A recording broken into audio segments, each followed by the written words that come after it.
Vivemos tempos de violência contra as mulheres. Todos os dias, infelizmente, os jornais trazem notícias a esse respeito. Nesse vídeo eu vou tratar de uma mulher que sofreu violência de um homem de Deus. Me acompanhe.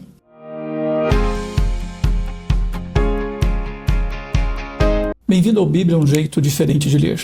Eu sou João Leonel. Estou desenvolvendo a série Jesus e as Mulheres, a genealogia em Mateus capítulo 1. A presença de mulheres na Bíblia é não só intensa, como extensa. Ela é muito complexa. E para tratar disso, ou desse tema, eu resolvi pegar um texto e trabalhar mulheres que aparecem nele.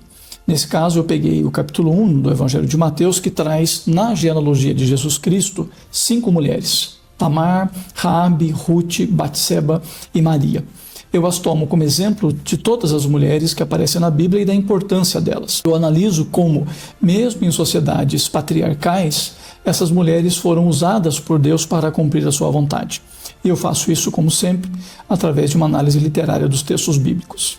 A personagem desse vídeo é Batseba, ou como aparece em tradições bíblicas católicas, Betsabeia.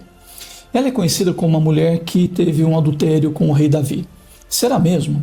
Nesse vídeo eu vou desenvolver essa questão. Embora o nome dela não apareça explicitamente em Mateus 1, o seu nome é inferido nesse capítulo 1, versículo 6, que eu leio. O rei Davi gerou Salomão, cuja mãe foi aquela que tinha sido mulher de Urias. A referência a Urias vem do segundo livro de Samuel, capítulo 11, versículo 3. Batseba, mulher de Urias, o Eteu. A forma estranha como Batseba aparece na genealogia chama atenção, exatamente pela inclusão do nome do seu ex-esposo, Urias. Afinal, ele não faz parte da genealogia de Jesus Cristo. Então, por que dizer que Batseba foi casada com Urias? Por que não apenas mencionar que ela foi casada com Davi? A história de Batseba se encontra nos capítulos 11 e 12 do segundo livro de Samuel. Essa é uma história muito conhecida. Davi e Batseba se relacionam, eles têm um filho que, na sequência, morre. No entanto, essa história tem sido compreendida de forma equivocada. Eu dou um exemplo para mostrar isto. O subtítulo que aparece nessa história, na edição bíblica revista e atualizada de Almeida, da Sociedade Bíblica do Brasil, o título diz: Davi comete adultério com Batseba. Numa edição posterior, chamada de Nova Almeida Atualizada, o subtítulo é alterado para Davi e Batseba. Esse mesmo título, Davi e Batseba, aparece na Nova Versão Internacional e também na versão transformadora. A Católica Bíblia de Jerusalém muda o subtítulo para O Pecado de Davi. O título da Almeida Atualizada, Davi comete adultério com Batseba, propõe que houve uma relação consentida, ou seja, um adultério. Mas os títulos das demais Bíblias que eu já mencionei retiram o termo adultério e destacam de forma genérica a relação entre os dois. Por exemplo, o título, Davi e Batseba. A Bíblia de Jerusalém, que muda, ela é mais específica ainda. Ela diz, o pecado de Davi, enfatizando o erro do rei e isentando Batseba de culpa. Por que essas diferenças? Porque o texto fala de um abuso e não fala de adultério. A história que aparece no livro bíblico mostra Davi que vê a mulher se banhando, e ela é uma linda mulher, e a cobiça, e manda trazê-la para o palácio e se deita com ela. Ela fica grávida do rei e informa o rei da gravidez. Percebendo o problema que Davi se encontra, ele resolve fazer um plano, um estratagema. Batseba era casada com Urias. O que o rei faz? Ele manda chamar Urias vem até ele e ele dá uma licença da guerra. Urias estava na guerra, dá uma licença a Urias para que ele vá para casa. O que o rei, de um modo muito astucioso, queria? Ele queria que Urias fosse para casa, tivesse relações íntimas com a sua mulher e, portanto, a gravidez fosse atribuída a ele, Urias, e não a Davi.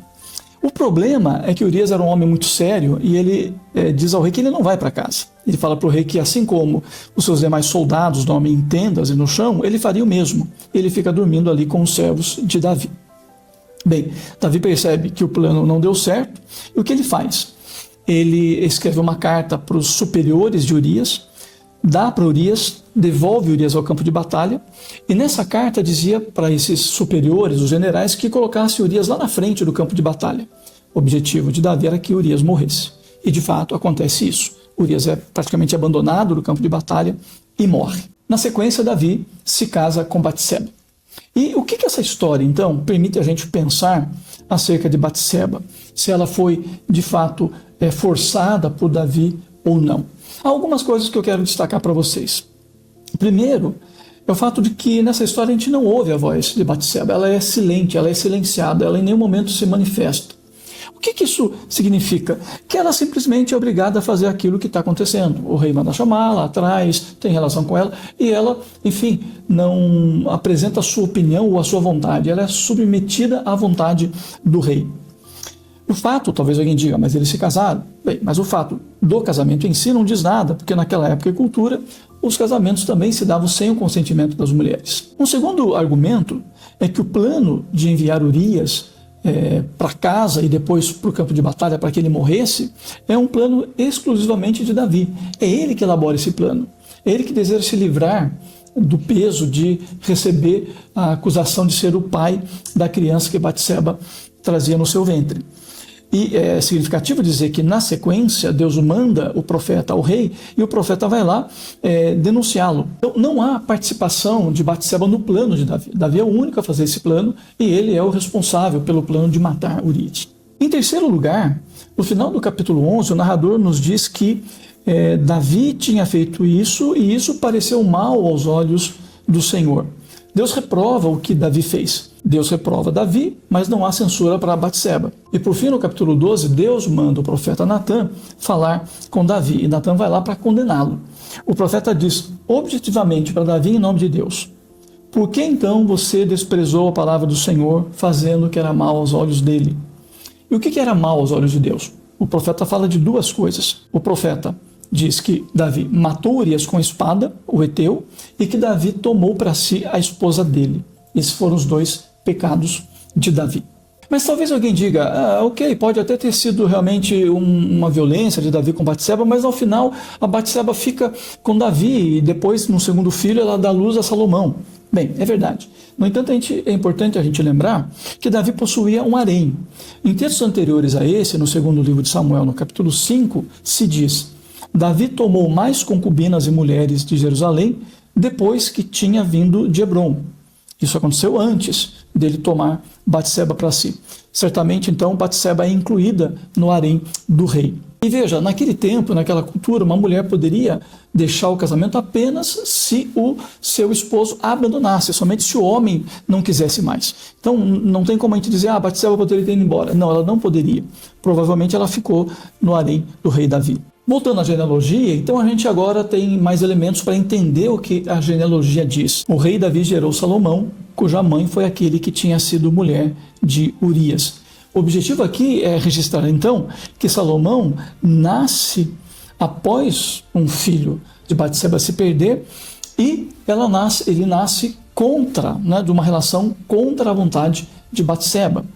Por isso, a gente pode dizer que Batseba representa todas as mulheres na Bíblia que sofrem violência. Violência de todo tipo, nesse caso mais particular, de violência sexual. Ela representa não apenas todas as mulheres da Bíblia, como todas as mulheres no tempo e na história que vêm até nós que têm sofrido iguais violências. As mulheres que dentro e fora de suas casas, as mulheres que são dominadas pela força masculina, as mulheres que sem o seu consentimento sofrem abusos. Mulheres que são, torno a dizer, representadas por Batseba, que com a sua história, que aparece implícita na genealogia do Senhor Jesus Cristo, que com essa história ela denuncia todos os homens, poderosos ou não, que não respeitam as mulheres. Batseba, a mulher que foi submetida pelo poder e pela violência do rei. Se esse vídeo foi útil para você, dê seu like, compartilhe, faça comentários, eu teria o maior prazer em interagir com você. Eu sou João Leonel.